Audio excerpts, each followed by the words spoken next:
Bwana Yesu asifiwe. Yesu nashimwe. Imbere ya byose mbanje kubaramutsa mu izina rya Kristo Yesu. Umwami Imana yatugiriye neza, yatubaye hafi muri nondwi yose, kandi ikaba yatugiriye neza nuno munsi, ikaba ishimye yuko tuza hano kugira ngo tushimire ibyo yadukoreye. Nkuko nama nabivuze, hari benshi bagiriwe neza nkawe, mugabo no munsi bari mu bindi bidahesha Imana icubahiro, bari mu bindi binezereza umubiri, mugabo wewe nanje twashimye yuko twoba turi mu ngoro y'Imana kugira ngo tuyishimire kuvyo yadukoreye, hanyuma twumve n'ivyo itugomba ko muri uno rugendo. Yesu nahabwa icubahiro. Kubatanzi, kubasangwa muranzi, nashaka ntivuge kubatara kuri bajya bashitsi twabonye. Je nitwa Ntirungwa Jean, nkaba ndumukozi wa hano nyene. Uno musi rero ni jewe Imana yateye iteka kugira ngo tubane muri no minota mikeyi twumva ivyo Imana yashize ku mutima wanje. Yesu nahabwa icubahiro. Twumvise byinshi kuva tugitangura tugishika hano. Wadutangura ijambo ryo gusenga, yatubwiye amajambo adasanzwe yuko ari Imana yonyene ikwiye icubahiro. Yesu nahabwa icubahiro. Abaririmbyi bakurikiye batubwiye yuko turi mu rugendo rugana iwacu mu ijuru. Hanyuma kubera turi mu rugendo kandi urwo rugendo rugiye kurangira, hanyuma Imana idusaba yuko two kwihangana maze tukazorirangiza amahoro, tukazoshika iwacu mu ijuru. Yesu nahabwa icubahiro. Abandi nabo batubwiye yuko kwa Yesu hari amahoro, kandi bakabaduhamagarira gukora tunyarutsa tumenye iyo turiko turaja, kandi tukabikora nk'abazofejo. Yesu nahabwa icubahiro. Tukore tunyarutsa gose kuko umwanya dusigaranye ni mutoyi. Hanyuma nanje nashaka rero nongere ko amajambo makeyi atubwira yuko kubera turi mu rugendo tuji iwacu mu ijuru, kandi urwo rugendo ruzorangirira mu ijuru. Hanyuma kugira ngo dushike mu ijuru hari ibintu Imana idusaba. Yesu nahabwa icubahiro. Imana idusaba kureka gukinisha icyaha. Imana idusaba kureka gukinisha icyaha. Abari mu rugendo ruja mu ijuru bariyubara gukinisha icyaha. Yesu nadufashe gose, bariyubara gose, kuko nta munyavyaha azoshika mu ijuru. Nta munyavyaha azoshika mu ijuru, kuko umunyavyaha aba yaranduye, hanyuma nta kintu canduye kizoshika mu ijuru.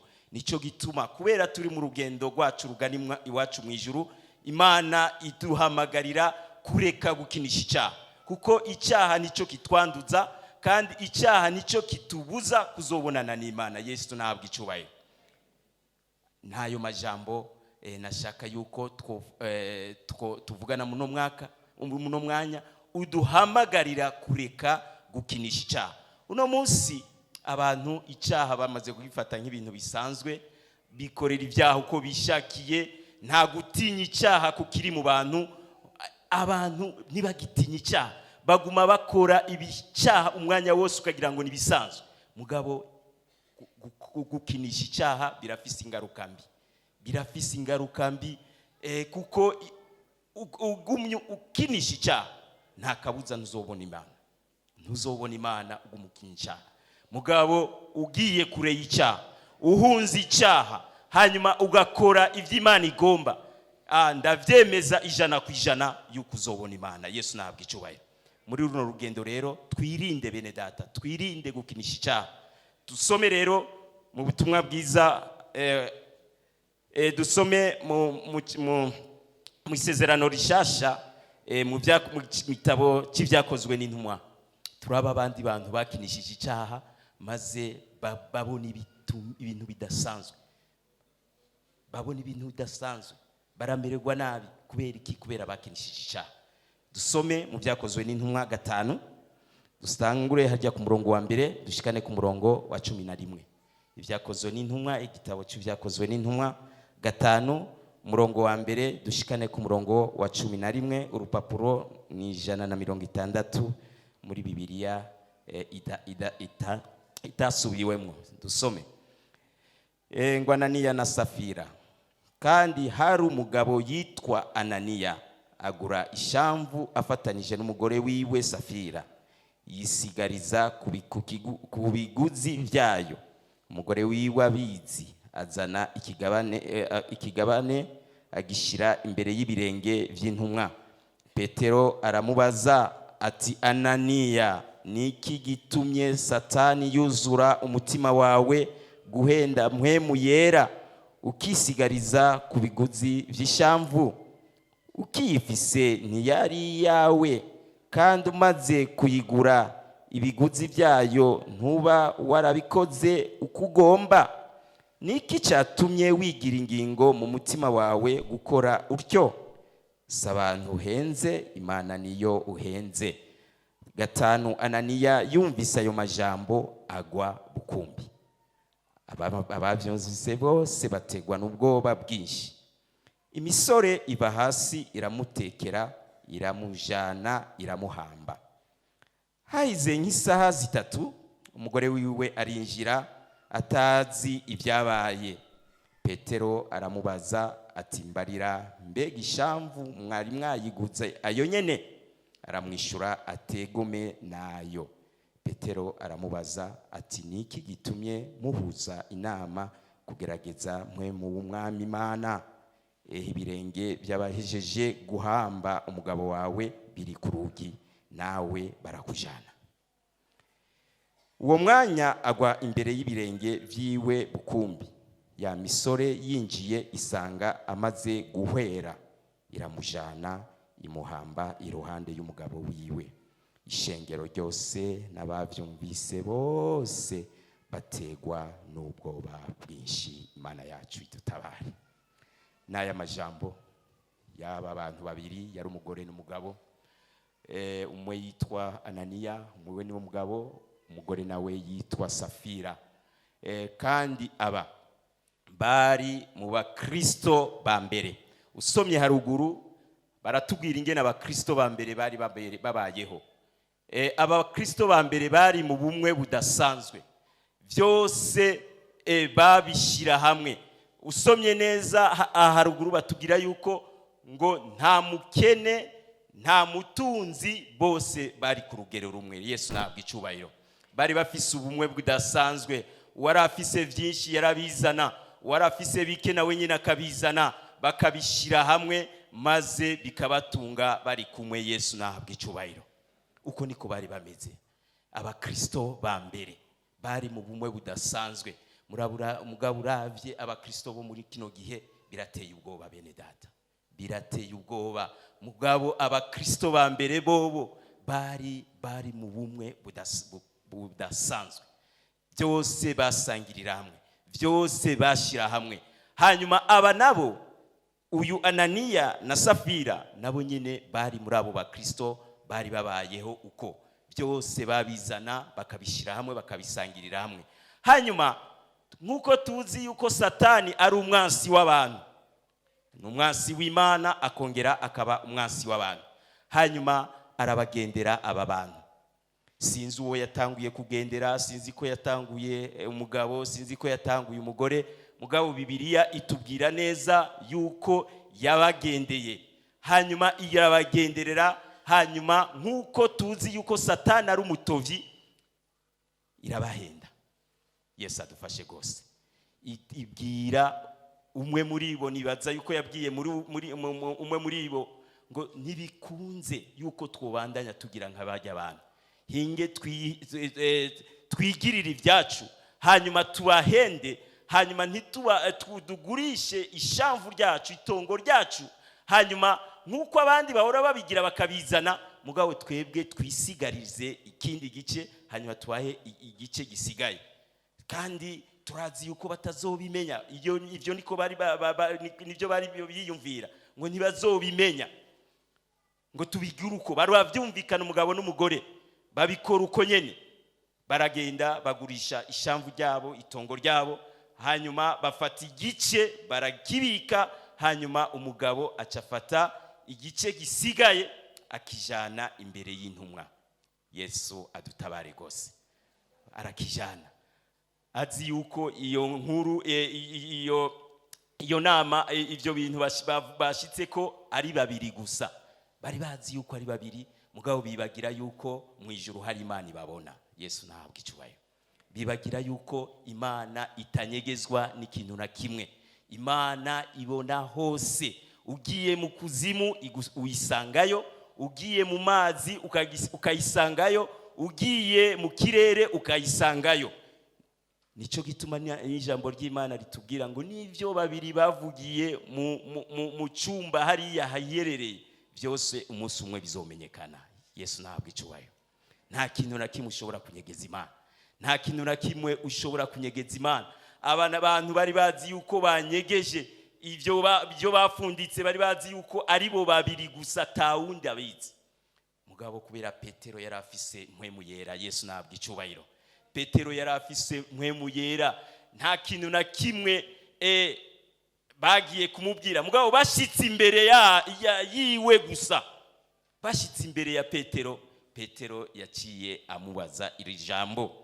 Petero ngo aramubaza ati, Ananiya, niki gitumye Satani yuzuza umutima wawe guhenda mpwemu yera ukisigariza ku biguzi by'ishyamba? Ananiya yaraje abitereka imbere yiwe, yibaza yuko atana kimwe bashobora kumenya, yuko ari we n'umugore wiwe gusa babizi. Mugabo Petero Imana irabimuhishurira. Yesu nahabwa icyubahiro. Mpwemu yera arabimuhishurira, aramubwira yuko hari ikintu Ananiya yanyegeje.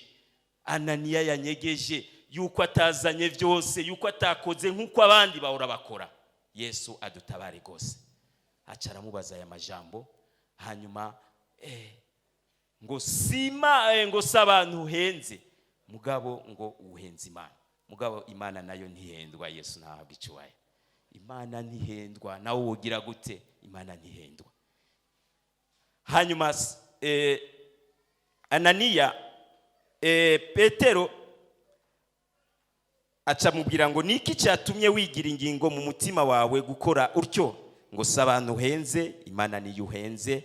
Ananiya yumvise aya majambo ngo yaciye agwa bukumbi, yaciye agwa hasi aracikana.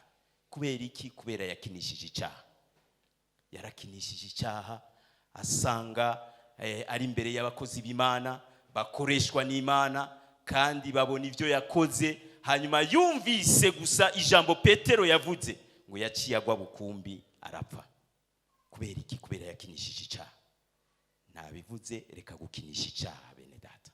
Tureke gukinisha icyaha. Na jewe iryo jambo rirandaba. Nanje John ndeke gukinisha icyaha. Namwe mwese muri hano tureke gukinisha icyaha, kuko icyaha ni kibi. Yarakinishije icyaha kandi yaciye apfa. Kubera iki? Kubera gukinisha icyaha.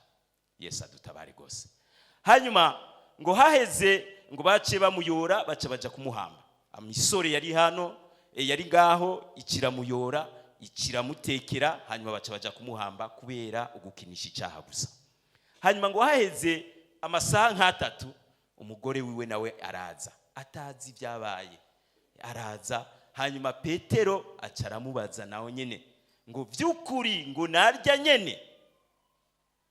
Umugore atazi ibyabaye, mugabo yamenya yuko umugabo wiwe yapfuye, nibaza yuko yari guhindura. Mugabo acavuga ngo narya nyene. Imana idutabare gose. Uvuga nawe nyene ashigikira ikinyoma, ashigikira icyaha. Hanyuma Petero aca aramubwira ko nawe ushigikiye icyaha, ko nawe ushigikiye ikinyoma, nta kabuza ngo abagiye guhamba umugabo wawe nabo nyene bageze ku irembo, kandi nawe barakujana. Yesu adutabare gose. Hanyuma kubera gukinisha icyaha ngo nawe nyene yaciye agwa bukumbi hanyuma arapfa. Umugabo n'umugore bapfa kubera iki? Kubera gukinisha icyaha. Baca kumuhamba. Hanyuma urugo rwabo ruzimangana uko nyene kubera gukinisha icyaha. Bibiliya ntitubwira yuko bari bafise abana, mugabo bitubwira gusa kuri abo bantu babiri bakinishije icyaha maze babona ibidasanzwe. Yesu adutabare gose. Baca barapfa bapfira mu byaha kandi ko bapfiriye mu byaha nta mana bazobona. Yesu adutabare gose. Wewe rero mwene data ko wumvise aya majambo kandi ukamenya yuko uri mu rugendo, kandi urwo rugendo abarurimwo bazira gukinisha icyaha, none kubera iki ubandanya ukinisha icyaha? Ni wabandanya ukinisha icyaha urashobora kubona ubunyene igihano kivuye ku Mana. Canke naho utokibona ubu urashobora kukibona ejo, urashobora kukibona hirya y'ejo. Naho utokibona hirya y'ejo urashobora gupfira muri ivyo byaha nyene. Hanyuma niwapfira mu byaha nta Mana uzobona, nta juru uzobona, nta juru uzokwinjiramo, kuko ijuru ni ry'abera. Imana yacu nihabwa icubahiro. Ijuru ni ry'abera kandi rizokwinjiramwo abiyejeje bagiye kure y'icyaha, batakinishije icyaha. Twoye rero gukinisha icyaha bene data, twoye gukinisha icyaha.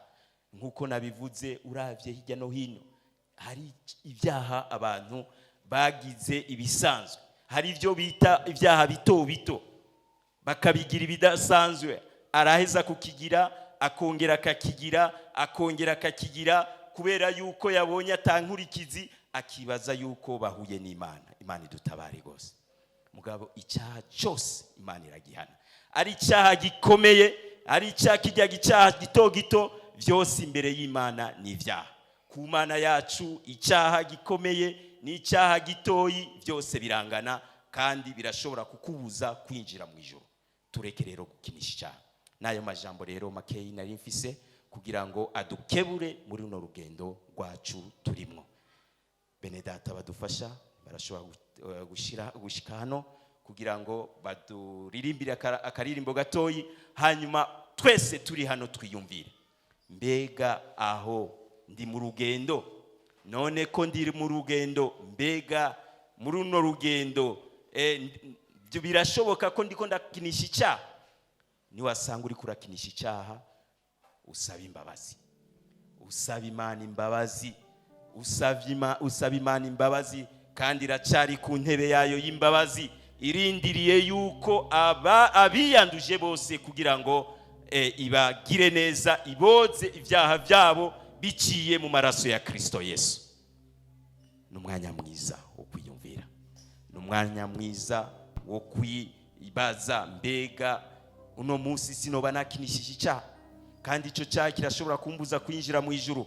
Ejo sinoba nakinishije icyaha, icyo cyaha ntacihanye kirashobora kumbuza kubona ijuru. Hirya y'ejo sinoba nakinishije icyaha, icyo cyaha ntacihanye kirashobora kumbuza kubona Yesu. Mbega ino ndwi yose hariya twari turi mu mihana yacu nitwoba twarakinishije icyaha, kandi icyo cyaha kirashobora kutubuza kubona Imana. Numwanya mwiza, numwanya mwiza bene data. Iyumvire, twese twiyumvire, hanyuma niwasanga mwene data warakinishije icyaha, uze hano, hanyuma abakozi b'Imana bagusengere, bagusabira imbabazi, hanyuma Imana yo mu ijuru iraza kukubarira.